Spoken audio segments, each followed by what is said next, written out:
गरीब वर्सेस अमीर का कन्या पूजन। स्वाति और रेखा नाम की दो सहेली थी। स्वाति गरीब और रेखा बहुत ही अमीर थी। रेखा को वैसे तो गरीब लोग पसंद नहीं थे, लेकिन स्वाति रेखा के घर के कामों में बहुत मदद करती थी। बस इसी वजह से वो स्वाति से मेल जोल रखती थी। एक दिन, स्वाति, परसों से नवरात्रे शुरू होने वाले हैं, चलो मार्केट से नवरात्रों का सामान लेकर आते हैं। भैया, मुझे एक फिनाइल की बोतल दे दो। स्वाति, तुम भी ले लो, इससे पोछा लगाने से घर साफ सुथरा रहता है और माता को साफ घर बहुत अच्छा लगता है। नहीं रेखा, मेरा घर कच्चा है तो मैं उसे गोबर से ही लीपती हूँ। ठीक है। दोनों दूसरी दुकान पर जाते हैं। भैया, आप मुझे ये फूलों की माला दे दो। 2 जोड़ी निकाल देना, मेरी सहेली भी लेगी। अरे, मैं ये नकली फूल माला नहीं लूंगी, मैं माता को असली फूल माला चढ़ाती हूँ। पता नहीं इतना सब कैसे करती हो, इतना टाइम कैसे निकाल लेती हो इन सब के लिए। वैसे भी आजकल जब सब चीजें बनी बनाई मिलती हैं, तो क्यों इतनी मेहनत करनी। वैसे भी मेरे पास तो इतना टाइम ही नहीं जो डेली माला बदलूं। एक दिन लगाओ और पूरे दिन तक छुट्टी। हाँ रेखा, लेकिन मुझे ये सब करके अच्छा लगता है। दोनों सहेली सामान लेकर घर आ जाती हैं और पहले नवरात्रे वाले दिन, अरे स्वाति, जरा अपनी नवरात्रि की तैयारी तो दिखाओ। हाँ हाँ बहन, आ जाओ, देखो ना। अरे, ये दरवाजे पर आम के पत्तों की लड़ी। ओहो, पूरे घर में गोबर की बदबू। हाय, कैसे रह लेती हो तुम इतनी बदबू में। देखो, ये ताजा फूल हो गए ना बासी। अगर तुम यही प्लास्टिक के फूलों की माला लगाती तो पूरे 9 दिन तक ताजा रहते। अभी तो शाम भी नहीं हुई, अभी से ही तुम्हारी मेहनत हो गई ना पानी में। लेकिन उन प्लास्टिक के फूलों में से सुगंध तो नहीं आती ना, जो माँ को मनमोहक लगती है। इसमें क्या बड़ी बात है, सुगंध के लिए परफ्यूम छिड़क दो। और वैसे भी इस गोबर की बदबू के आगे कहाँ परफ्यूम काम करेगा।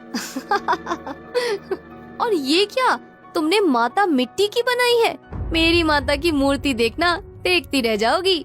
बहन, मैं तो हर साल ऐसे ही अपने हाथों से माता की मूर्ति बनाकर पूजा करती हूँ। हाँ ठीक है, माता की मूर्ति बहुत पैसों की आती है, तुम्हारे पास इतने पैसे कहाँ। अब तुम जो भी समझो, इसे मेरा माता के प्रति प्यार समझ लो या मेरी गरीबी, लेकिन मुझे अपने हाथ से माता की मूर्ति बनाना बहुत अच्छा लगता है। अरे, ये तुम्हारी रंगोली है, कितनी फीकी सी लग रही है, इसमें रंग ही नहीं भरे।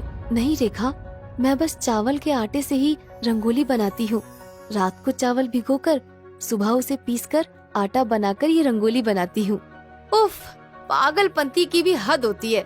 तो मेरे घर चलो, मैं तुम्हें अपनी तैयारी दिखाती हूँ। ये देखो, सबसे पहले मेरी माता की मूर्ति, और ये देखो मेरी रंगोली वाला स्टिकर। बस पीछे से कागज हटाओ और चिपका दो, बन गई 2 मिनट में रंगोली। तुम्हारे जैसे थोड़ी भिगाओ पीस कर बनाओ। ऐसे ही छठे नवरात्रे को रेखा स्वाति के घर जाती है। स्वाति, ओ स्वाति, चलो बुलावा आया है, माता ने बुलाया है। चलो बुलावा आया है, माता ने बुलाया है। अरे पागल, क्या कर रही है? माता का कीर्तन कर रही हूँ। अरे, कहीं अकेले भी कोई कीर्तन होता है क्या? तुम चलो मेरे घर, मैंने आज का कीर्तन रखवाया है, वहाँ देखना कैसे कीर्तन होता है। स्वाति रेखा के घर कीर्तन में जाती है और कीर्तन खत्म होने के बाद, देखो, इसे कहते हैं कीर्तन। कीर्तन में बहुत पैसे लगते हैं, मंडली बुलानी पड़ती है जो माता के अच्छे अच्छे भजन गाती हैं, और उसके बदले में वो पैसे लेती हैं, और बहुत सारे लोग कीर्तन में आते हैं। तुम तो अपने घर में अकेली बैठे बैठे कीर्तन कर रही थी। हाँ बहन, अच्छा लगा माता के भजन सुनकर और गाकर। रेखा को मैं अपनी सबसे अच्छी सहेली मानती हूँ, फिर भी रेखा मुझे बात बात पर अमीरी और गरीबी का पाठ क्यों पढ़ाती रहती है। अब जितना मेरे पास होगा मैं उतना ही तो करूँगी। मन में श्रद्धा होनी चाहिए, पैसे से क्या होता है। चलो जाने दो, मैं भी किसकी बातों को सोचकर दुखी हो रही हूँ। रेखा की तो आदत ही है पैसा पैसा करने की। मैं तो अपनी दुर्गा माँ की पूजा में लगती हूँ और स्वाति अपनी दुर्गा माँ की शाम की पूजा में लग जाती है। ऐसे ही 9 दिन बीत जाते हैं और कन्या पूजन का दिन आता है। रेखा और स्वाति दोनों ही कन्या पूजन करती हैं। तभी वहाँ पर एक साधु बाबा आ जाते हैं। आओ बाबा आओ, आप सही समय पर आए हो। ये लो, मैं कन्या पूजन कर रही थी तो आप भी ये माता का प्रसाद ले लो। और ऐसा बोलकर रेखा उनके और कन्याओं के हाथ में चॉकलेट, पेस्ट्री और बिस्किट के पैकेट रख देती है। वो सब लेकर बाबा चुपचाप वहाँ से चले जाते हैं। रेखा के घर से निकलकर साधु बाबा स्वाति के घर की तरफ बढ़ते हैं। अरे वाह, क्या मनमोहक पकवानों की सुगंध आ रही है। हरिओम, जय भोले शंकर की जय मां।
बड़े ध्यान से देखते हैं। फिर कन्या पूजन के बाद स्वाति साधु बाबा को बड़े आदर सत्कार से खाना खिलाती है। खाना खाकर बाबा चलने लगते हैं। तभी रेखा वहाँ आ जाती है और साधु बाबा चलते चलते स्वाति को बोलते हैं, खुश रहो बेटी, ऐसे ही मन लगाकर माता की पूजा करना। माता रानी तुम्हारी पूजा से अवश्य प्रसन्न होंगी। माता रानी तुम्हें खूब तरक्की दे ताकि तुम ऐसे ही हमेशा नवरात्रों में कन्या पूजन करती रहो। अरे बाबा, ये क्या बात हुई? मैंने भी तो कन्या पूजन किया था, मुझे तो आपने ऐसा आशीर्वाद नहीं दिया। बेटी, तुम बुरा मत मानना, इतना पैसा होने के बाद भी तुमने अपने घर में कुछ नहीं बनाया। बिना मेहनत के ही बाजार से बना बनाया लाकर कन्याओं को वो खाने का सामान पकड़ाया और उन्हें खड़े खड़े ही वापस भेज दिया। पता नहीं वो सब कैसे हाथों से बना था, पता नहीं उसमें क्या क्या डाला गया था और क्या नहीं डाला गया। मुझे ये सब अच्छा नहीं लगा और इसीलिए मैं तुम्हें झूठा आशीर्वाद नहीं दे सकता था। और अगर तुम्हें सच बोलता तो क्या पता तुम्हें क्रोध आ जाता, इसलिए मैं वहाँ से चुपचाप चला गया। लेकिन यहाँ देखो, इस बेटी ने गरीब होते हुए भी अपनी मेहनत से सारे घर को सजा रखा है। इसने कितने मन से अपने हाथों से एकदम शुद्ध और स्वादिष्ट भोजन तैयार किया है। इस भोजन को तो माँ भी खाकर मंत्रमुग्ध हो जाएंगी। और इसने बड़े ही प्यार से कन्या को बैठाकर भर पेट भोजन करवाया। बाबा की बात सुनकर रेखा रोने लगती है और हाँ बाबा, आप ठीक ही बोल रहे हो। आज मेरी आंखें खुल गई। असली कन्या पूजन तो मेरी सहेली स्वाति ने किया है। आगे से मैं भी ऐसे ही कन्या पूजन करूंगी।